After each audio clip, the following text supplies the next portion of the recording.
Pemirsa, seiring datangnya musim hujan, kewaspadaan terhadap nyamuk penularan penyakit demam berdarah dinyu atau DBD, yakni nyamuk Aedes aegypti harus ditingkatkan. Hal ini perlu dilakukan karena kasus DBD biasanya mengalami peningkatan pada musim hujan. Musim hujan menimbulkan genangan air pada wadah-wadah plastik, kaleng bekas, dan kulit buah-buahan. Genangan air tentunya menjadi tempat yang sangat disenangi nyamuk Aedes aegypti untuk bersarang dan berkembang biak. Pada musim hujan, telur nyamuk lebih cepat matang, sehingga nyamuk berkembang biak dengan lebih cepat. Kepala Dinas Kesehatan Kota Denpasar, Luhputu Sri Armini mengatakan, peningkatan populasi nyamuk telah berimbas pada meningkatnya jumlah penderita penyakit demam berdarah dengue atau DBD.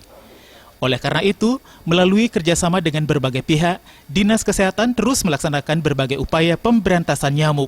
Salah satunya adalah melakukan pengasapan atau fogging di sejumlah tempat di Kota Denpasar. Namun fogging tentunya hanya bisa membunuh nyamuk, bukan jentik-jentik. Untuk itu, masyarakat diimbau secara serentak melakukan pemberantasan sarang nyamuk penularan DBD secara terus-menerus, setidaknya seminggu sekali, baik di dalam rumah maupun di lingkungan sekitar rumah. Jika pemberantasan sarang nyamuk DBD tidak dilakukan secara serentak, nyamuk masih tetap ada dan berpotensi menimbulkan wabah DBD. Nah, siklusnya itu adalah dia seminggu sampai 10 hari, sehingga tidak cukup hanya dengan fogging saja. Nah, selain itu harus dilakukan PSN oleh masyarakatnya, jadi pemberantasan sarang nyamuk.